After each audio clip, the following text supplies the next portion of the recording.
Muy buenas tardes, 2:02 p.m. Gracias por acompañarnos nuevamente aquí en Asiento Extra, este espacio en el que Extra Radio analiza un poco a profundidad las noticias más importantes de los últimos días. Un servidor, Paul Ulloa, le saluda en esta tarde ya bastante soleada de diciembre, en donde se espera, según el último informe del Instituto Meteorológico Nacional, que haya muy pocas lluvias. Ya comenzamos esta etapa de transición a la época seca. Y estoy viendo ahorita, estamos en vivo también a través de los 92.3 FM. Tendremos repetición, por supuesto, a las 10:30 de la noche a través de Extra TV. Y ahorita en vivo, a través de Extra Noticias, se hablaba de que el año 2024 va a ser uno de los años más secos de la historia. Bueno, vamos a ver eso más adelante. Hoy es 10 de diciembre. Hoy tendremos un programa un poquito más variado que las últimas veces. Vamos a hablar, si Dios lo permite, de al menos 3 temas. Pero el primer tema tiene que ver con la fecha. Hoy es 10 de diciembre y la verdad no hemos hecho mucha bulla a este día. Este día se celebra el Día de los Derechos Humanos. Recordemos que los derechos humanos nacen a raíz de la Declaración Universal de los Derechos Humanos, un documento que consagra los derechos que todas las personas, sin distingo de raza, género, de nacionalidad, debemos de tener. Es lo básico en una sociedad en todo el mundo, en donde, sin ir más allá del distingo de la religión, también de la distinción política o de la partidaria, por decirlo así, o la simpatía política, tal vez es la mejor palabra, debe llamarnos la atención. Y lo digo por esta razón. No necesariamente quienes defienden los derechos humanos deben ser llamados progresistas. Todos defendemos los derechos humanos de alguna u otra manera. ¿Por qué? Porque son la parte básica de un nivel de convivencia de una sociedad. Son las reglas básicas. Y eso es tal vez lo más importante, lo que hemos olvidado. Hemos pensado que los derechos humanos son solamente o pertenecen solamente a un grupo o a pequeños grupos o a grandes grupos. Y no, los derechos humanos nos pertenecen a todos. Es básico, es lo más básico. Y nosotros en Costa Rica hemos respetado siempre los derechos humanos porque son parte indispensable de nuestro ser costarricense. Por eso hoy he querido iniciar con este tema y está conmigo una periodista que yo considero y a la que admiro en ese sentido, porque se ha especializado en estos temas, se ha especializado en temas de derecho, pero sin caer en esas etiquetas que es muy fácil. Ahora, caer en etiquetas es fácilmente decirlo así, y eso también es violatorio, creo yo, ¿verdad, doña Rita? Así es, don Paul. Bueno, gracias por tenerme aquí siendo parte de esta conversación. Yo creo que muchas veces sí tenemos etiquetas para estos temas y yo creo que realmente podemos llevarlos, ¿verdad?, de los distintos frentes donde está uno. Yo creo que también uno como comunicador, por ejemplo, siempre le dicen Yo creo que aquí los temas de activismo y eso no son bien vistos como parte de un comunicador. Sin embargo, sí creo que hay principios que deben regirnos como comunicadores, como profesionales. Y así como hay periodistas especializados en cambio climático, por ejemplo, periodistas especializados en economía, periodistas que no quiere decir que uno se centre solamente en eso, pero que tiene un conocimiento tal vez un poquito mayor o un nivel de conocimiento más profundo respecto a distintos temas, ¿verdad? Y eso es, bueno, justamente lo que en mi caso me ha gustado, ha habido cierta inclinación hacia estos temas.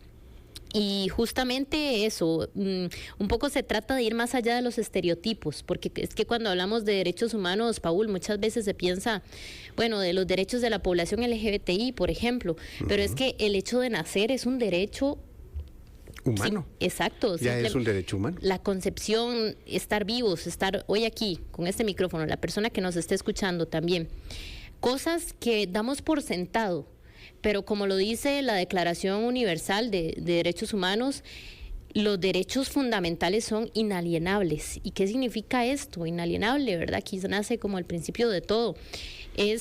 Quiere decir, ¿verdad?, que ningún gobierno, ninguna autoridad, a ninguna persona nos puede negar esos derechos, y esos derechos los tenemos desde el día 1 que nacemos. Sí, y así lo dice el artículo 1 de esta Carta Fundamental, la Declaración Universal de los Derechos Humanos, que vamos a entrar un poquito también en historia. Recordemos que estas ideas nacen principalmente durante la Revolución Francesa, son tomadas también parte de la independencia de los Estados Unidos, y por supuesto van permeando en todos los países del mundo hasta la Primera Guerra Mundial, cuando ya el mundo se mete en un conflicto armado que de alguna manera afecta a todo el mundo. No necesariamente, por ejemplo, aquí en Costa Rica no podemos decir que fuimos a la guerra, pero sí nos afectó.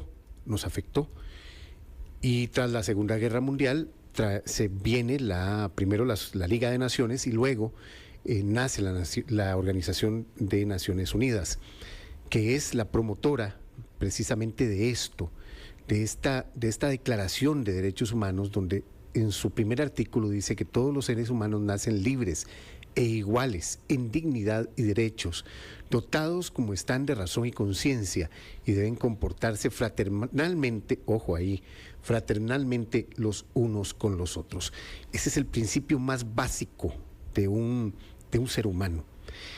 Y por lo tanto, yo quisiera preguntarte, Rita, desde el punto de vista de los derechos humanos, hemos dejado de lado esa defensa de los derechos humanos y lo hemos concentrado en las minorías.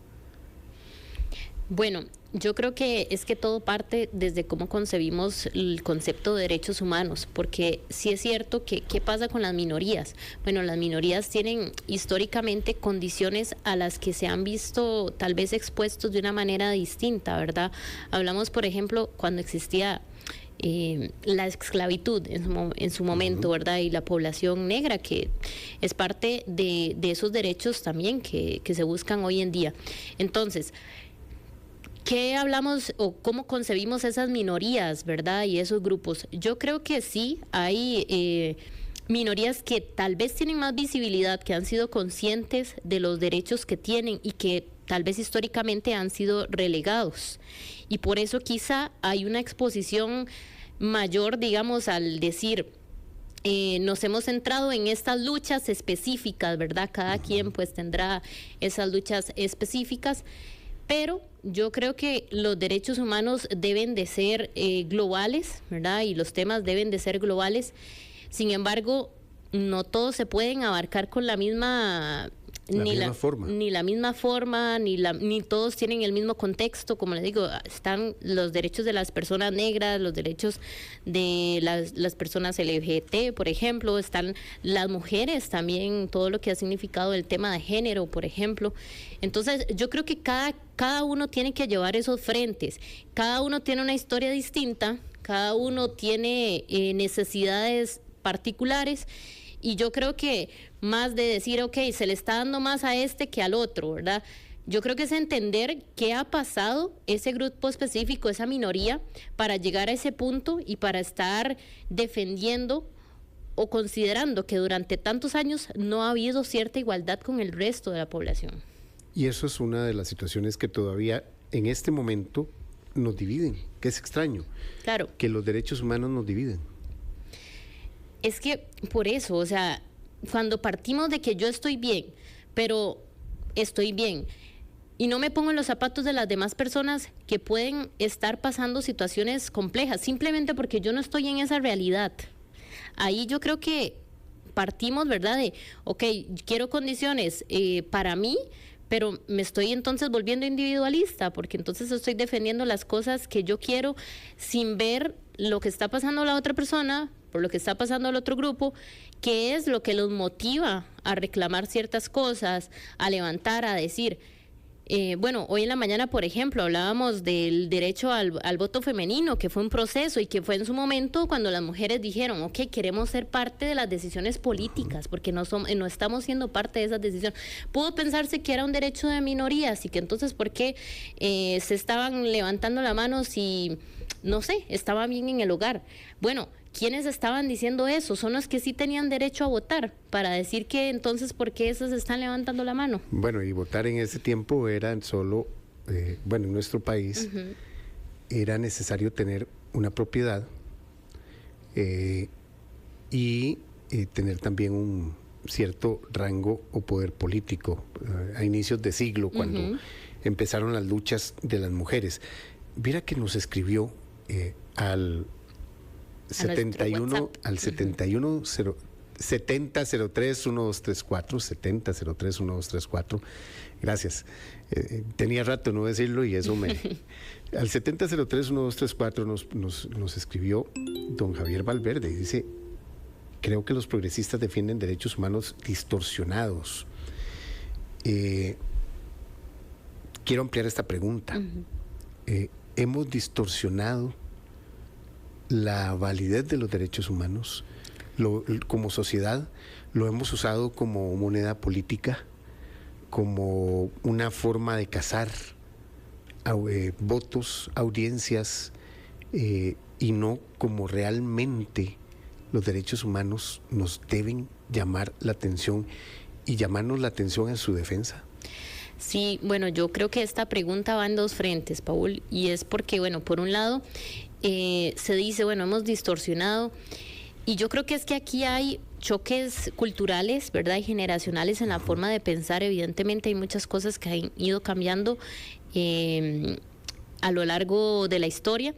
Y yo noto esto mucho, ¿verdad?, entre generaciones, porque tal vez algo que nosotros pensemos como algo normal, para otras generaciones no fue la misma realidad que vivieron cuando crecieron. Entonces yo creo que más, digamos, que enfrentar eso es decir, ok, esta persona creció con esta realidad y estos son sus principios y sus valores y lo que cree que no es cuestionable.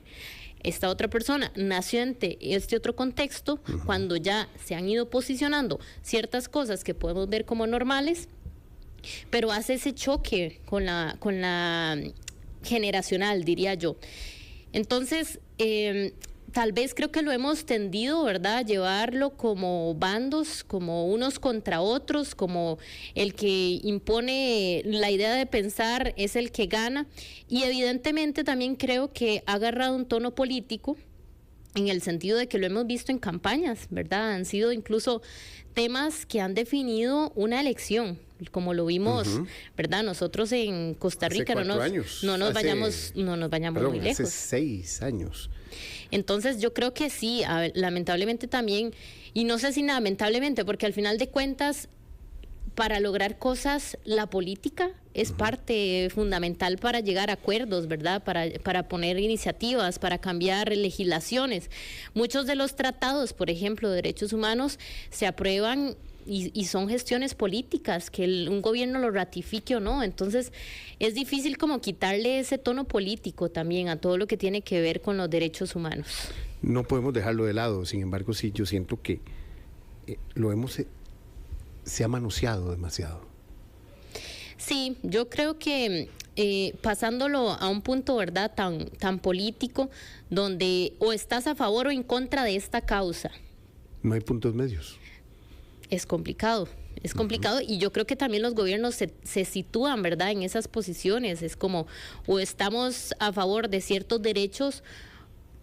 Sabemos que, por ejemplo, hay muchos puntos o grupos políticos a favor de la vida, por ejemplo, ¿verdad?, que lo dicen, o en contra, porque estén promoviendo ciertas causas, por ejemplo, como el aborto terapéutico.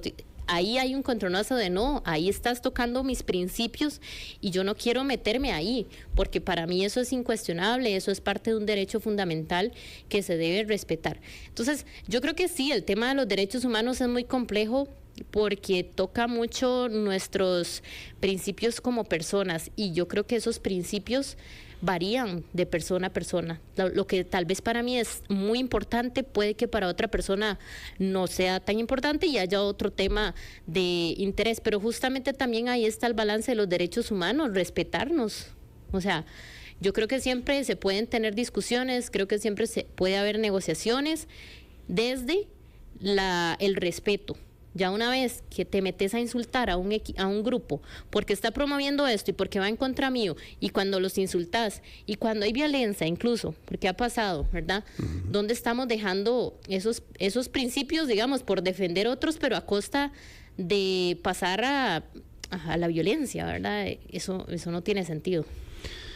Y es donde nace, donde podemos, y esto también quiero hacerlo como un proceso de educación, porque al final la educación es lo que yo creo que es nuestro eslabón más débil en este sentido, porque la tolerancia, si bien es cierto, no se aprende en la escuela, la tolerancia a las formas de pensar debe nacer en el seno del hogar. Sí hay una situación que en nuestro sistema educativo es necesario ir arraigando, y es ese sentimiento de que todos los humanos tenemos derechos, como dice el artículo 19, tenemos derecho a una opinión, a una libertad de opinión y a una libertad de expresión, y que este derecho, como dice el artículo 19, incluye el no ser molestado a causa de sus opiniones. También tenemos derecho al de investigar y recibir informaciones y opiniones, y el de difundirlas sin limitación de fronteras por cualquier medio de expresión.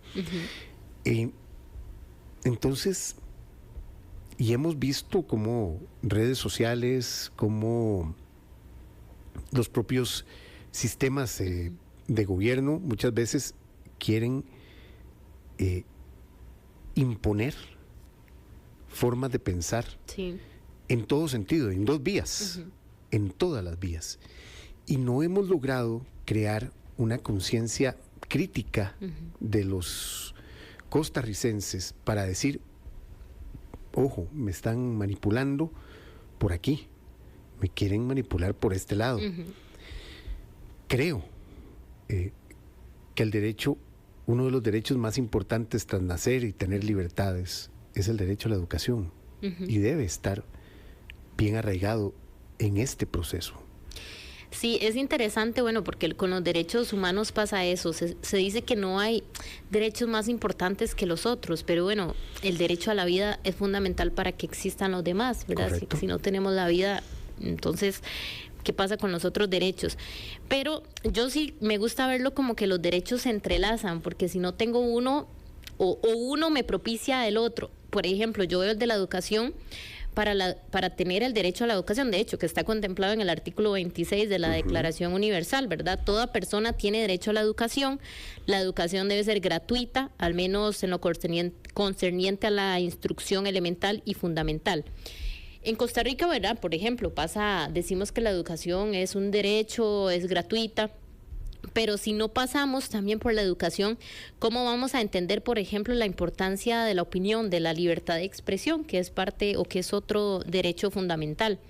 Entonces, yo creo que el educarnos, el tener garantizado el acceso a conocimiento, porque Paul, aquí lo damos por sentado, porque tenemos escuelas por todo lado, porque basta cumplir cierta edad y podemos ir a matricularnos a un centro educativo, pero hay otros países donde la educación es vista solo para algún grupo. Y por ejemplo, hace unos días también hablábamos aquí de el ejemplo de Malala, que ella fue una de las jóvenes que recibió el premio Nobel a la educación, una de las más jóvenes, porque ella justamente en el país de ella no estaba garantizado y educar estaba visto como un delito casi o algo negativo, ¿verdad? Donde casi pierde la vida incluso por intentar educar, por recibir esta educación.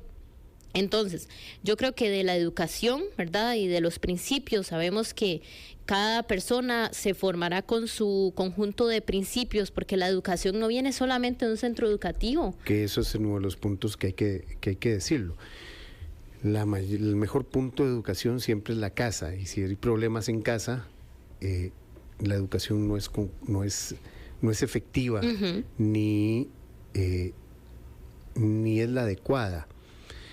Y el problema es que hemos visto la educación como un hecho de que nada más mandamos a los chiquitos a la escuela y nos enseñan matemáticas, ciencias, estudios sociales, español y algunas, una tercera lengua, una segunda lengua. Y entonces damos por sentado que ya con eso tenemos derecho a la educación y no estamos ejerciendo la educación en casa. No estamos participando activamente como padres en ese proceso educativo y formativo de un hombre o de una muchacha, de una mujer. Y eso creo yo que también nos ha dejado en un sistema de indefensión. Hoy precisamente estábamos hablando una situación entre cuando hablamos de temas de libertad de prensa y libertad de opinión y libertad de expresión. Y todos concluíamos que los países donde en este momento hay mayores niveles de represión, hay dictaduras, sin ir muy largo, Nicaragua, por ejemplo, todos empezaron así. Todos empezaron de la forma en que no toleramos, que creo que ese es el punto clave, no toleramos que otra persona tenga una opinión distinta a la nuestra, o una forma de pensar distinta a la nuestra, o que la otra persona, yo quiera estar por encima de esa persona, o la otra persona quiere estar por encima mío. Y ahí ese es el principio básico de un derecho. Sí, yo creo que aquí es importante, Paul, a veces incluso reflexionar sobre el concepto de educación, porque ¿qué concebimos como educación? Si educación es sumar 2 más 2, ¿verdad? O si es saberme los elementos de la tabla periódica. De memoria. O esas cosas que realmente sí son importantes, pero no son toda la educación que deberíamos tener. Porque si, por ejemplo, terminamos nuestro ciclo lectivo educativo sin poder determinar por qué es importante respetar a las opiniones de las otras personas, qué es libertad de expresión, ese tipo de cosas que tal vez no se refuerzan tanto en los programas educativos, pero que deberían ser reflexiones que podamos ser capaces primero de desarrollar y luego de compartir y también de posicionarnos cuán importante es para nosotros cada uno de estos, no sé si derechos o valores, ¿verdad? Para algunos nosotros somos comunicadores y posiblemente este derecho humano de la libertad de expresión sea muy importante porque creemos en que para que exista una democracia tiene que haber libertad de expresión. Y pluralidad de opiniones. Exacto. Y la pluralidad de opiniones es lo que nos debe ayudar a coexistir y a hacer avanzar a un país. Porque no siempre vamos a estar de acuerdo. Claro, es que eso es importante. Vea, yo me acuerdo que una vez estuve en un órgano de estos de derechos humanos allá en la parte europea y decía que la gente para llegar ahí y más, digamos, que pasar una prueba de estas biométricas que hacen las empresas y todo esto, en realidad una de las condiciones más importantes que se necesitaba era saber negociar. Y saber negociar, ¿qué es? ¿Verdad? No es solamente imponer mi opinión, es que usted puede agarrar las opiniones de todos los que están sentados en una mesa y lograr un consenso.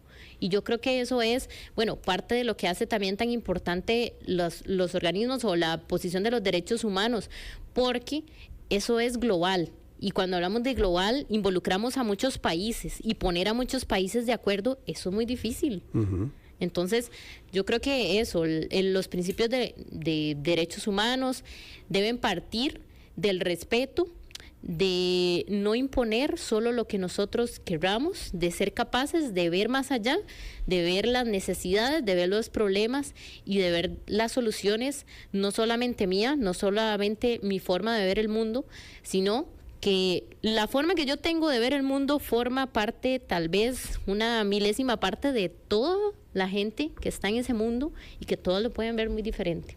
Así es. Rita, nada más ya para terminar, este tema, ¿qué crees vos desde el punto de vista de la experiencia? Uh-huh.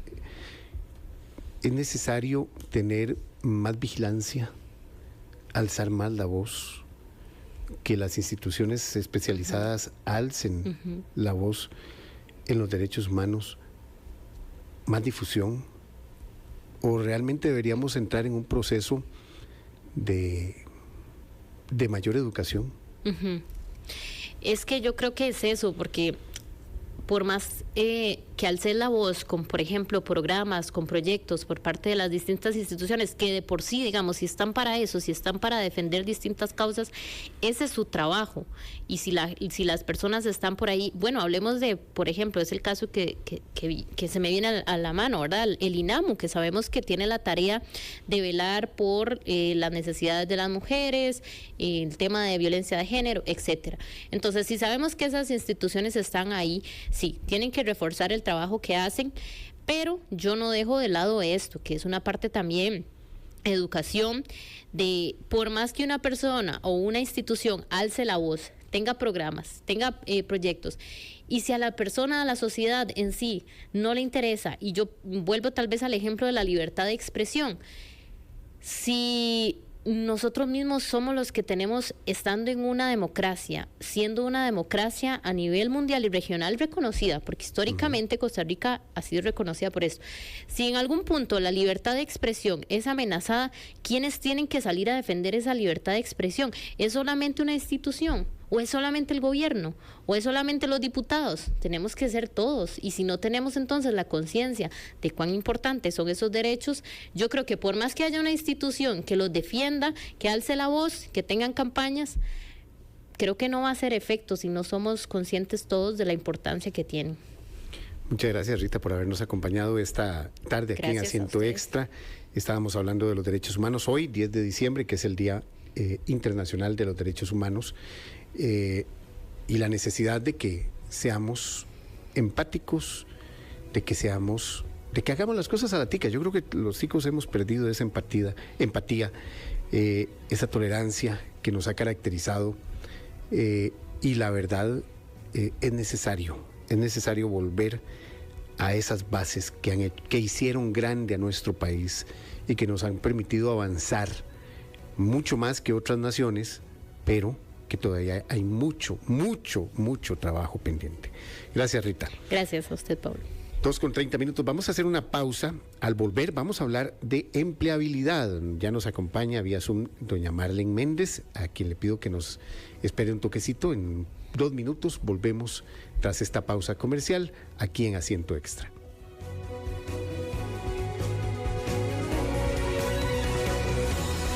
Asiento Extra por Extra Radio. Asiento Extra por Extra Radio.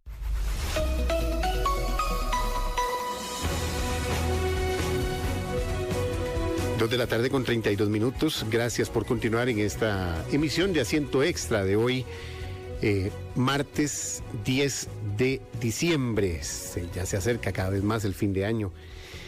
Y con el fin de año también se da una situación que me imagino muchos se ven identificados. Salen los jóvenes del colegio y comienzan los que deciden hacerlo sin buscar trabajo. Y esto es todo un tema. ¿Por qué? Porque hay una gran masa, hay un gran número de jóvenes que salen a buscar trabajo para seguir estudiando, hay otros que van a seguir estudiando, ojalá con el apoyo de sus familias o con el apoyo de alguna universidad, ya sea pública o privada, pero muchos van a buscar trabajo y esto va a ejercer algún tipo de presión sobre lo que ya estamos teniendo en cuanto al empleo, el desempleo y el subempleo. Pero hay formas de ayudar a que estos jóvenes o las personas que están sin trabajo puedan conseguir más rápido empleo. Esta tarde nos acompaña vía Zoom la experta Marlene Méndez, ella es coach de empleabilidad de Job Advisor, a quien agradezco que nos haya atendido esta tarde. Doña Marlene, muy buenas tardes. Buenas tardes, Paul, ¿cómo le va? Bien, gracias a Dios. ¿Usted cómo me le va? Bien, gracias a Dios. Gracias por atendernos así de esta forma. Y le decía que hay muchos jóvenes que ahorita están a punto de enfrentarse a su primer reto de encontrar un trabajo. Sí. Y hay que ser sinceros, las empresas, muchas empresas, si bien dan cierta ayuda, pero estás concursando en un mar de gente que está llevando currículums, gente que tiene mucho tiempo sin trabajo o gente que apenas está empezando a buscar un trabajo. Hay formas de que uno pueda resaltar por encima de otros. Tal vez, claro, de llamarle, ¿cuáles son esos primeros consejos primero para los jóvenes que al día de hoy que están recibiendo su título y diciendo, ok, ahora sí, me tengo que enfrentar a la vida, tengo que buscar un trabajo, ¿qué hago? Yo no sé si usted se acuerda, Paul, cuando la primera vez que usted fue a buscar trabajo y dijo, ¿qué pongo en el currículum? Creo que eso es lo más importante que nosotros tenemos que destacar, que cuando estamos buscando empleo, generalmente decimos, es que yo no sé hacer nada. Quitémonos primero eso de la mente, saben hacer mucho. Y cómo lo vamos a vender es lo que va a marcar la diferencia. Entonces, ¿qué veo generalmente en el currículum? Que la persona dice bachiller en educación media, el título de 6º año de primaria y ya. No, ustedes tienen muchísimo que aportar dentro de su currículum. Por ejemplo, pueden contar acerca de experiencias, si se unieron a clubes, si tuvieron voluntariados como los Boy Scouts o como si participaron en eventos o si participaron tocando algún instrumento y demás. Eso les va a dar competencias. Competencias son esas habilidades que ustedes pueden demostrar en su currículum y que traen buenas historias. Por ejemplo, si participaron en los Boy Scouts, tienen liderazgo, tienen trabajo en equipo, resiliencia, entre algunas otras competencias. Y lo más importante, el TCU cuenta como experiencia laboral. ¿Qué quiere decir eso? Que usted tuvo que levantarse, tuvo que ir a un lugar para hacer un trabajo, tuvo que entregar un trabajo, tuvo que conocer de lo que iba a hablar, de lo que iba a hacer, entonces eso es un trabajo. Otras cosas que pueden resaltar, sobre todo si salieron de colegios técnicos, son sus prácticas profesionales. ¿Qué aprendieron de esa práctica profesional? ¿Cuál fue el área en el que brillaron más? ¿Cómo les fue con el empleador? Eso es importante que lo coloquen dentro de su currículum. Y si no ha tenido ninguna de estas dos experiencias, les recomiendo que empiecen por trabajos que son de temporada. Por ejemplo, las tiendas, los amigos, trabajar con el papá, trabajar en la tienda del tío, en el chino de la esquina. Esos son trabajos que les van a ir sumando su experiencia laboral y que los van a hacer brillar. Ahora bien, este mundo ahora está conectado 24/7. ¿Qué quiere decir eso? Que no solamente es tener un buen currículum, sino tener buenas conexiones. LinkedIn te ayuda a poder hacer este tipo de conexiones con un perfil optimizado, conociendo las empresas, conectando con personas de recursos humanos que puedan hacerlo ver y que puedan ayudarle a hacer ese tipo de conexiones y que digan, wow, es que esta chica o este chico se presentó de esta manera y lo puedo recordar y ahí lo vamos a tener dentro de nuestra base de datos, y eso es lo que estamos buscando en este momento, gente que esté dispuesto a trabajar, que tenga ganas de hacerlo y que pueda resaltar alguna virtud, algún talento dentro de su experiencia. Doña Marlene, yo creo que ahí el punto que usted ha tocado de forma importante es resaltar. Tenemos que resaltar por encima de los otros cuando estamos buscando trabajo. Vendernos también, no sé si sonará feo, vendernos como un producto. ¿Es esa la forma en que ahora podemos encontrar un primer empleo? Generalmente yo lo que les recomiendo a los chicos con los que llevo asesorías o que les doy charlas es que piensen que están ofreciendo un servicio. ¿Qué quiere decir eso? Que no estoy simplemente diciendo soy Marlene Méndez, mucho gusto, denme empleo. Soy Marlene Méndez y ¿qué puedo aportarle yo a la empresa para que la empresa quiera trabajar conmigo? Generalmente, Paul, cuando nosotros vamos a una entrevista o cuando vamos a entregar nuestro currículum, creemos que la empresa nos va a elegir, pero la nueva generación está teniendo una relación ganar-ganar. ¿Qué quiere decir eso? Que estamos buscando que yo le dé un aporte a la empresa, pero que la empresa también me aporte. Entonces, si yo llego y hago ese factor diferenciador de saber qué es lo que yo le estoy aportando a la empresa y qué es lo que la empresa me puede aportar, ahí hacemos ese switch de que no es que simplemente estoy vendiéndome o no simplemente es que quiero que me elijan, es que yo estoy segura de que yo le puedo ofrecer esto, como bien usted dice, este producto o este servicio que le estoy ofreciendo, y lo que necesito es que usted me dé la oportunidad de comprobarlo. Entonces, por ejemplo, imagínate que un chico o una chica que está saliendo en este momento, no sé, es técnico en reparación de computadores. Hay más de 600 chicos que se graduaron este año de un técnico y que tienen el mismo conocimiento, tienen la misma dedicación y tienen la misma entrega. ¿Qué es lo que vamos a hacer de factor diferenciador? Que yo puedo resolverle a usted de artículos o de hardware en un menor tiempo. Que resulta que yo voy un paso más allá. Resulta que a mí me encanta hacerlo súper detallado. Entonces es encontrar ese factor que vamos a hacer, que le vamos a decir al empleador, hey, esto es lo que yo hago muy bien, creo que le puede servir a usted por eso.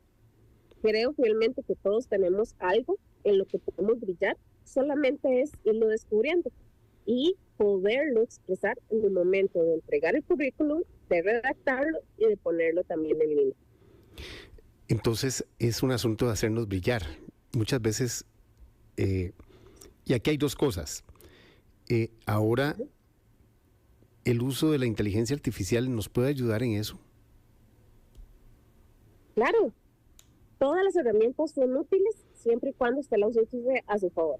Por ejemplo, si usted quiere, no sé, le puede decir ahorita a ChatGPT, dígame qué puedo hacer para brillar en esta posición.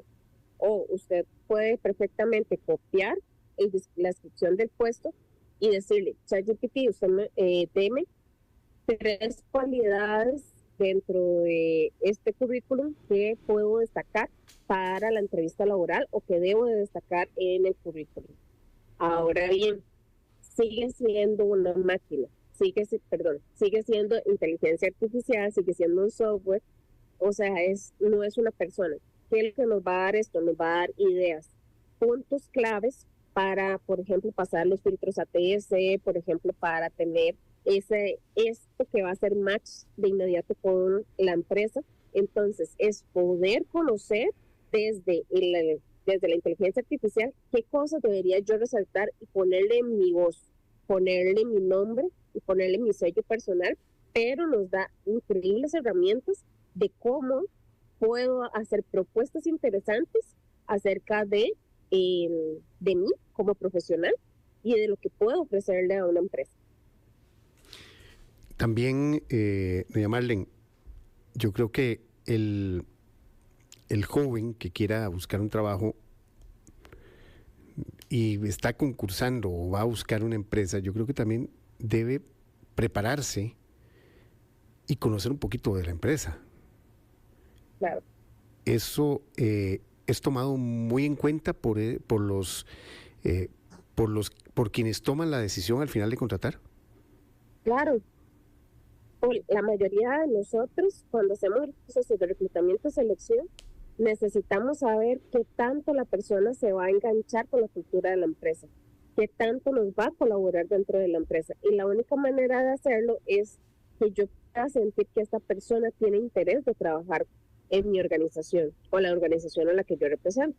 Entonces, el hecho de preguntarle y hacerle preguntas también al reclutador acerca de cosas que me quedaron en duda o que pueda preguntarle acerca de la empresa o que haya yo investigado de la empresa es clave y fundamental para que la empresa pueda saber que a mí me interesa el puesto y que me interesa estar ahí. Entonces es muy diferente cuando yo llego y le pregunto a un profesional, mira, ¿puedes contarme qué conoces de la empresa? Sí, claro, conozco su historia, conozco sus valores, conozco su trayectoria y creo que hace mucho match con mi perfil o hace muchísimo que los conozco y me encanta la marca o yo he utilizado sus servicios y creo que podría mejorar esto. Como quisiera saber cuáles son los proyectos en los que puedo participar, qué tengo que haber hecho en el corto plazo para que usted me considere una buena contratación. Y eso es muy clave. Primero conocer la empresa, pero hacer preguntas muy ágiles, muy cortas y muy concretas al final de la entrevista. Porque al fin y al cabo es un intercambio de conocimiento y es un intercambio de información que estoy dándole yo como posible candidato y la empresa como mi posible empleador. O sea, quedarse callado no es opción. Antes... ¿Quieres? Que no es opción, pero sí se vale que no sepa. Ajá. ¿Qué quiere decir eso? Que, por ejemplo, yo llego y le digo, Paul, ¿qué nuevas tendencias conoce usted de reclutamiento? Uh-huh. El hecho de que suenen los grillos ahí no es opción. No es opción. Pero sí me puede decir, mira, Marlene, no es mi área, pero voy a investigar y con muchísimo gusto le puedo dar información al final de la entrevista si me permite su correo. O quiero aprender. Exacto. No es el hecho de quedarse callado, sino dar un criterio, dar una opinión, mostrar el interés de que le voy a resolver. Ahora bien, no se vale mentir y no se vale tampoco batear, como decimos popularmente. Eso le iba a preguntar, ¿hasta qué punto, y eso es un cuidado tremendo, porque mucha gente, como decimos aquí en el argot periodístico, le mete el inflador al currículum y ojo con eso, porque ahora todo es verificable. Exacto. Entonces, es el hecho de que usted puede potenciar, pero con conocimiento. Puede potenciar con palabras claves, puede potenciar con información detallada, pero nunca mentir. ¿Por qué? Porque al final de cuentas, cuando usted inventa, cuando usted llega y da información que no es cierta o que no es comprobable, lo que resulta al fin y al cabo es que la empresa empieza a perder confianza en usted. Si usted no sabe la respuesta, diga, no sé, pero puedo investigarlo. Si usted, por ejemplo, es muy bueno para matemáticas y usted dice, es que soy buenísimo para matemáticas, usted me da un problema y yo lo resuelvo en 5 segundos, yo voy a querer comprobar ese conocimiento. Entonces, un idioma. Es muy diferente que diga, yo puedo resolver un problema en 5 minutos, a que diga, tengo mucha facilidad en matemática y he resuelto problemas en muy corto tiempo. O un idioma, que ahora lo están pidiendo mucho.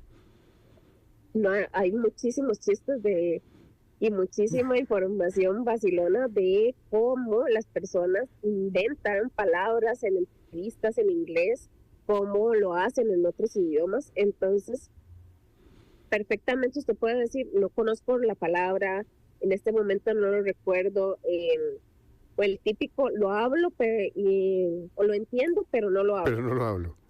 Lo leo, pero me cuesta mucho expresarme.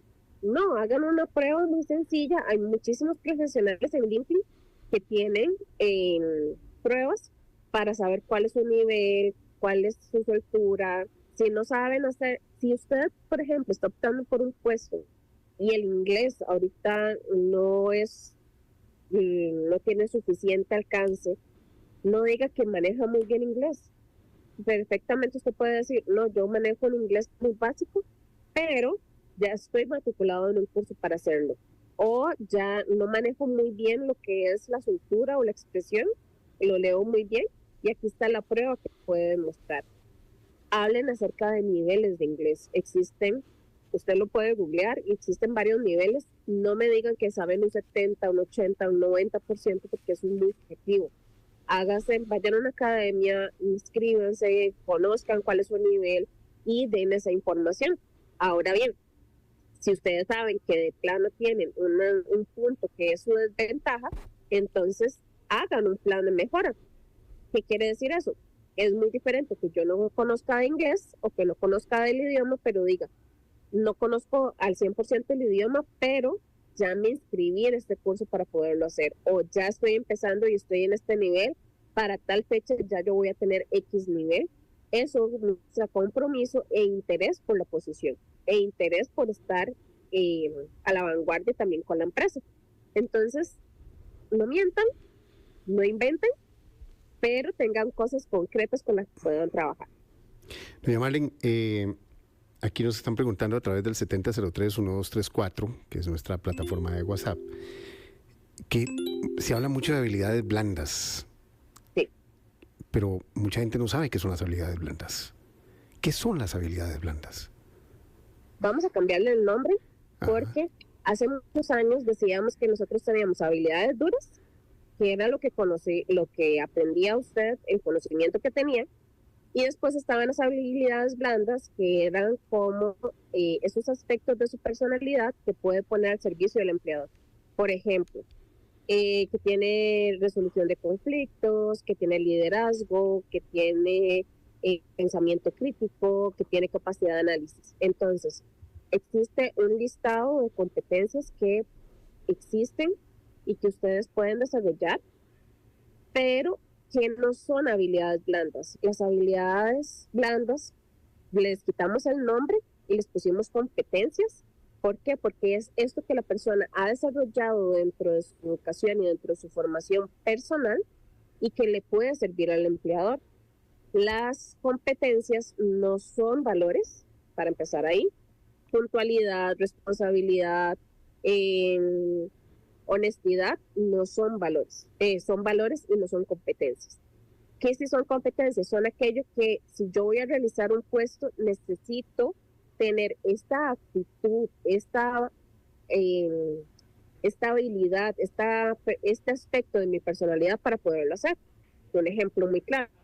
Por ejemplo, si yo voy a trabajar en servicio al cliente, tengo que tener una alta toleración a la frustración. ¿Por qué? Porque me van a llegar tal vez personas molestas, porque voy a tener que cumplir una meta de llamadas, porque voy a tener que cumplir ciertos requisitos y entonces tengo que tener una alta tolerancia a la frustración. Eso es una competencia. Si me están contratando para ser jefe de tienda, liderazgo es una competencia. O la capacidad de inspirar a otros. Resiliencia es una competencia. Entonces hay un listado muy grande de competencias que podemos ir sacando, pero todo va a depender de la vacante a la que estoy aplicando. Como super tip, si ustedes leen la vacante, ustedes pueden hacer la pregunta, ¿qué tipo de personalidad necesita esta empresa para poder hacer esta función o este puesto? Por ejemplo, un contador que te dice, tiene que hacer, o un cajero, tiene que hacer cierre de cajas, tiene que atender al cliente, tiene que presentar informes y tiene que hacer cierre de mes. Esta persona fijo necesita tener una atención al detalle. Yo tengo atención al detalle, esto lo voy a poner como competencia. Eso es lo que pueden hacer para poder entender qué son competencias, o pueden ustedes colocarlas en su currículum, en LinkedIn, o destacarlas en el momento de la entrevista. Doña Marlene, ya para ir terminando, yo quisiera que, no sé, si usted como coach y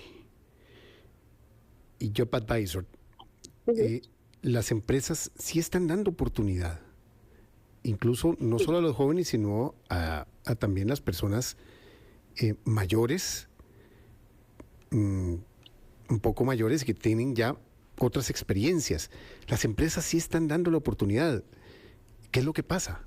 ¿Por qué tenemos un alto nivel, aunque ha bajado los niveles oficiales? Se habla de que hay menos personas desempleadas, pero sí hay más gente que ha dejado de ir a buscar trabajo. Claro. Lo que pasa, Paul, es que en este momento hay un mercado oculto. ¿Qué quiere decir eso? Que la mayoría de las vacantes son ocupadas por personas que vienen a los trabajos con recomendaciones o con referencias de otras personas. Entonces aquí está el poder de LinkedIn, el poder de los chats de empleo, el poder de conocer a las personas correctas en el momento correcto. Esto no quiere decir que hay que tener patas o que hay que tener influencias, sino que hay que estar constantemente explorando, conociendo, hablando con personas claves dentro de nuestra aspiración profesional. Por ejemplo, si volvemos al ejemplo del inicio, que son chicos que se acaban de recién graduar, hablemos y tengamos una buena relación con los profesores. ¿Por qué? Porque muy probablemente la empresa X, que donde salió fulanito, lo va a llamar al profesor y le va a preguntar, mira, ¿tenés a alguien muy bueno que me puedas recomendar para este puesto? Sí, te va a recomendar fulanito. El amigo de mi papá que tiene este tipo de conexiones, este tipo de personas con las que yo puedo conversar, con las que yo puedo expresarme y poderle decir, hey, estoy buscando empleo, tenedme en cuenta, son vitales para poder hacer ese tipo de trabajos y tipo de conexión. Ahora bien, si soy una persona que ya tengo trayectoria, que ya he trabajado, que ya he podido desarrollar mi experiencia profesional, llamemos a clientes, llamemos a antiguos jefes, llamemos a compañeros de trabajo para decirles, hey, actualmente estoy en la búsqueda de empleo, me he desarrollado en esto y quisiera conversar. Hasta en Facebook ustedes ven el chat de empleos, gente que recomienda a otros profesionales. Está LinkedIn, que siempre tenemos profesionales de alto nivel, donde ustedes pueden hacerle un comentario a un post o pueden hacerle un comentario a un video y estas personas van a responder, van a decir, mira, me acuerdo de, que ustedes puedan estar en la memoria de esa persona, en su memoria más fresca y decirle, hey, aquí estoy y quiero encontrar un trabajo. Muchos habían hablado anteriormente de que las empresas no estaban contratando ni a personas muy jóvenes ni a personas muy mayores. Sin embargo, ahorita principalmente las transnacionales y empresas de alto prestigio están contratando personas de ambos niveles para poder tener diversidad dentro de sus políticas de diversidad, también dentro de sus ambientes de trabajo y hacer un enriquecimiento del conocimiento que tienen las personas mayores o de mayor experiencia con las personas que apenas están empezando su vida laboral. Para nadie es un secreto que la población también se está envejeciendo y ahora es más difícil también que los chicos estén optando a este tipo de trabajo, sino que están buscando otro tipo de opciones, tener otro tipo de beneficios y más. Entonces las empresas están haciendo un gran esfuerzo por volverlos a llamar, volverles a decir que están interesados, que quieren que los conozcan, pero quiero que esta persona ya ojalá venga referida por alguien que me pueda dar información de cuál es su desempeño, cuál es su compromiso, cuáles son sus valores y cómo puedo acceder a ellos, abriendo y levantando la mano y decir, hey, aquí estoy y quiero trabajar con ustedes. Doña Marlene, ya la última y en un minuto, las redes sociales. Redes sociales. Sí. Son todo un tema. Son todo un tema, pero sí se revisan. Sí. Muchos de los reclutadores, cuando se da todo el tema de empleabilidad, tendemos a revisar todas nuestras redes sociales o las redes sociales de la persona, principalmente si las ponemos a disposición de la persona para poder saber qué tipo de pensamiento tiene. Ahora, no hay que ser tampoco muy sofisticado. Usted puede tener y hacer el ejercicio, por ejemplo, de poner su nombre en Google y revisar toda su huella digital. ¿Qué quiere decir eso? Que la persona va a tener acceso a la información que usted haya puesto pública en sus redes.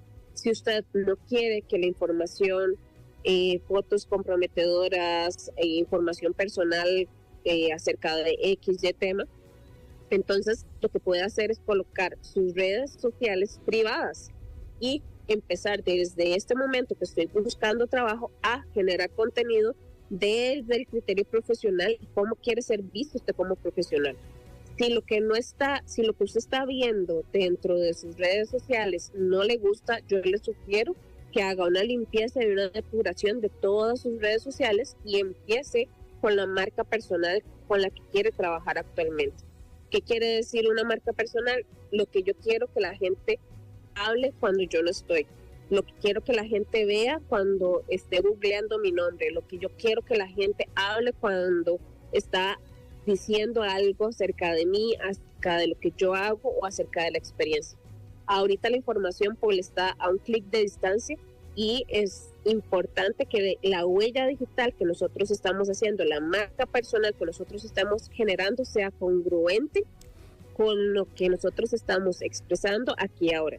Ahora bien, todos los seres humanos podemos cambiar, podemos mejorar y podemos optimizarnos. Qué bueno que lo podamos hacer desde hoy en adelante para poder hacer un crecimiento como profesionales y como personas también. Así que hay que cuidar sí o sí las redes sociales. Doña Marlene, muchísimas gracias por habernos atendido esta tarde aquí en Asiento Extra. Muchísimas gracias. Esperamos que los consejos sean muy útiles y volveremos más adelante a tocar este tema. Muchísimas gracias. Muy buenas tardes. A todos, Gustavo, pues que estén muy bien. Gracias. Y gracias a ustedes por habernos acompañado en Asiento Extra. Los dejamos con mucho que contar a través de los 92.3 FM de Extra Radio. Muy buenas tardes.